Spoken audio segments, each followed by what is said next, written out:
Всем привет, с вами Торичан. Сегодня у нас взрослая тема – семейный бюджет. В 2019 году, когда мы с Изами только поженились, я уже делала видео о нашем семейном бюджете, но за 3 года много что изменилось, поэтому сегодня я хочу рассказать вам о том, как устроен бюджет в японских парах, а также лично у нас, и немного о инвестировании в Японии. Трудно говорить о семейном бюджете без понимания уровня средних зарплат и стоимости жизни, поэтому начнем с этого. На 2022 год в Японии средняя зарплата в районе 30 тысяч долларов в год. Но здесь есть подвох, это средняя зарплата по всем возрастам, как мужчин, так и женщин.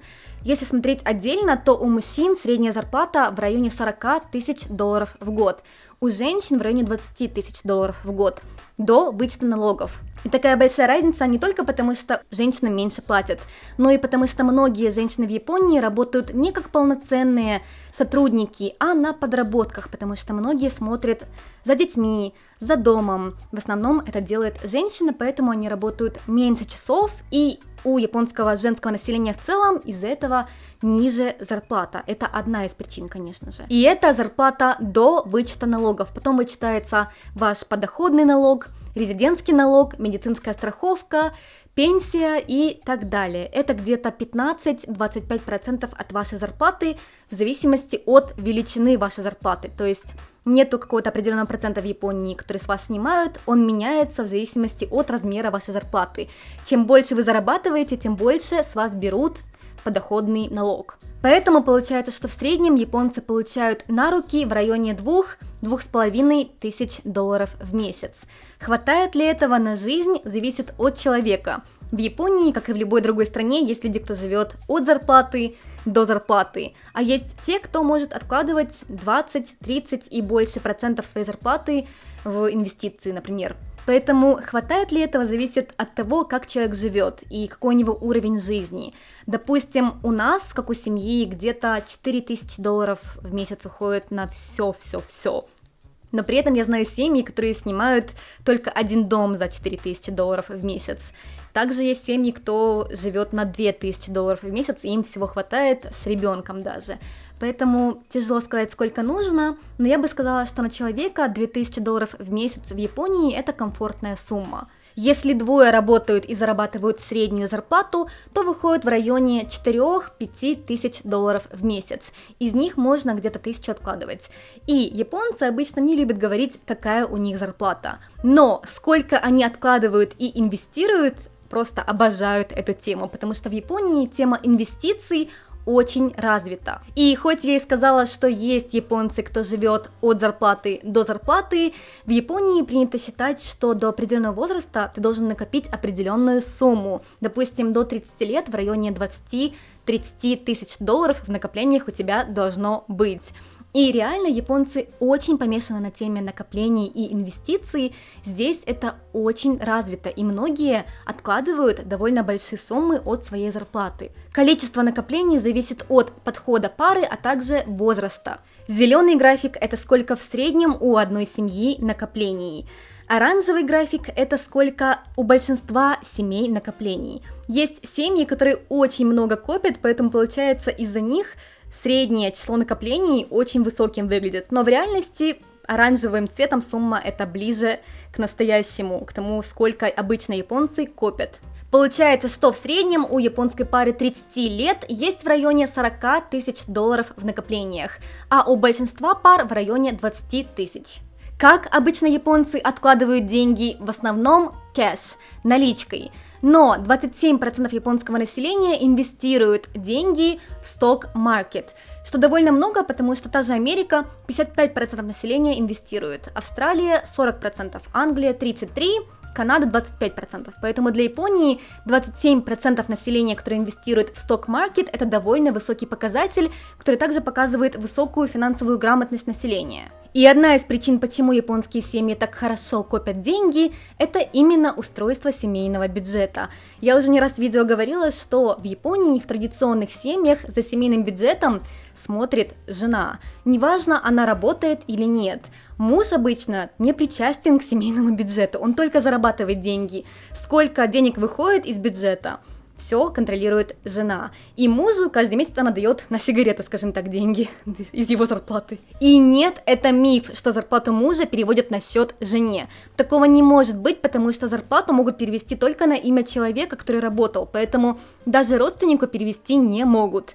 Но другое дело, что карточку мужа может жена иметь и ее контролировать, поэтому такое часто и происходит. И не волнуйтесь за японских мужчин, они обычно карточки отдают добровольно, потому что хоть и звучит классно, жена не работает, но при этом ответственная за бюджет, но в реальности это очень тяжелая работа и ответственность. И это еще раз показывает то, насколько мужчина в японском обществе не причастен к уходу за домом и ребенком, потому что обычно только жена готовит, только жена убирает, и поэтому она только знает, что нужно для дома, что купить из продуктов, из средств для мытья, из памперсов для ребенка еды и так далее. Поэтому только жена занимается обычно закупкой всего, и поэтому она и контролирует бюджет тоже. Для ведения семейного бюджета японки обычно используют какейбо, это учетная книга по ведению домашнего хозяйства, и в нее не только записывают, сколько вы потратили в месяц, но и расписывают подробно ваш бюджет на недели вперед по очень подробным категориям. Допустим, могут расписать, сколько у вас арендная плата квартиры, коммуналка, одежда, еда, школа, кружки ребенка, сигареты мужа и так далее. Все очень подробно прописывают.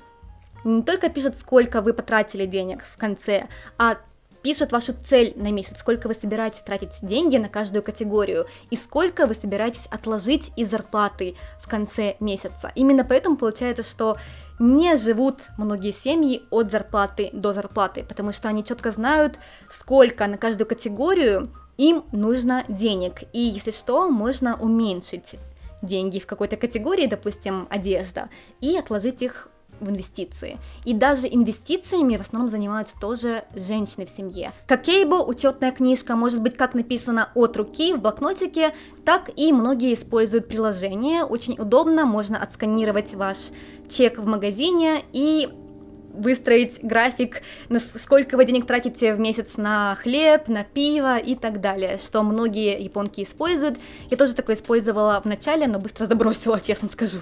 Поэтому секрет японского традиционного семейного бюджета в том, что первое, один человек контролирует бюджет, второе, есть четкое понимание, сколько денег вы тратите на ту или иную категорию расходов, и третье, есть четкий план, сколько вы тратите и сколько вы откладываете каждый месяц.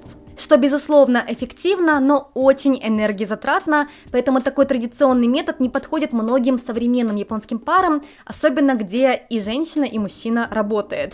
Поэтому, допустим, мы совершенно по другому методу строим свой семейный бюджет. 3 года назад я рассказывала, что у нас у каждого есть свой счет в банке, куда приходит зарплата, моя зарплата, Изуми зарплата, но общего семейного бюджета у нас как такового нет. Мы скидывались 50 на 50 за квартиру, на общие траты скидывались, но так у нас был отдельный бюджет. И это обычная практика во многих молодых японских семьях, потому что, когда ты молодой, у тебя еще не очень высокая зарплата, но со временем, когда ты начинаешь зарабатывать больше, и у тебя уже есть возможность откладывать деньги, меняется и система семейного бюджета тоже. У нас вот, допустим, она очень сильно поменялась за эти 3 года. Сейчас у нас 5 счетов в банке, скажем так, и это больше, чем нужно. Говорят, что нужно 4 счета обычно иметь. Свой счет, мужа счет, счет для накоплений и счет для ежемесячных трат. У нас немного все более трудно устроено, поэтому у нас 5 счетов. Сейчас расскажу подробнее. У нас в семье нет ответственного за бюджет. Мы решаем вместе, поэтому мы обсуждаем, когда мы хотим купить что-то дорогое, вместе решаем, сколько мы хотим копить, сколько мы хотим тратить. Поэтому нам нужно было 5 счетов, чтобы все это балансировать. Первый счет – это наш общий счет, куда приходит весь доход, и из него мы уже распределяем на остальные 4 счета. 2 счета – это наши личные счета, мой и Изуми. Туда мы высылаем определенную сумму, которую мы решили заранее, на разные личные расходы, как, допустим, волосы покрасить, маникюр сделать и так далее. Сумму мы решаем сами заранее, сколько мы хотим, чтобы у нас было так называемое окодзукай на японском языке, это карманные деньги. 2 других счета – это наш счет котейхи, это деньги, которые нам нужны на ежемесячные расходы. Мы знаем, сколько нам нужно в месяц тратить, и мы туда пересылаем определенную сумму. Это аренда квартиры, это разная коммуналка, еда, одежда и так далее. И пятый счет – это инвестиции. Это счет, куда мы тоже пересылаем определенную сумму, и мы про нее забываем. Мы не трогаем этот счет совершенно. И можно сделать просто обычный счет в банке, но мы используем NISA. NISA – это японская система для инвестиций в сток-маркет, которая помогает немножко сэкономить на налогах, скажем так. Есть два вида NISA. NISA обычная – это когда ты можешь откладывать до 10 тысяч долларов в год на один счет и 5 лет не платить налоги с дохода с этих инвестиций. И Цумитате NISA – это накопительная NISA, это ты можешь откладывать до 3,5 тысяч долларов в год на один счет и не платить налоги 20 лет с этих инвестиций. Поэтому советую, кто в Японии и интересуется инвестициями, то NISA – это очень хороший вариант. Мы в основном откладываем в S&P 500, поэтому, да, вот этот счет, мы про него забываем, у нас есть, и мы откладываем определенную сумму, которую мы сами тоже решили, и не тратим ее, это как отложение на будущее.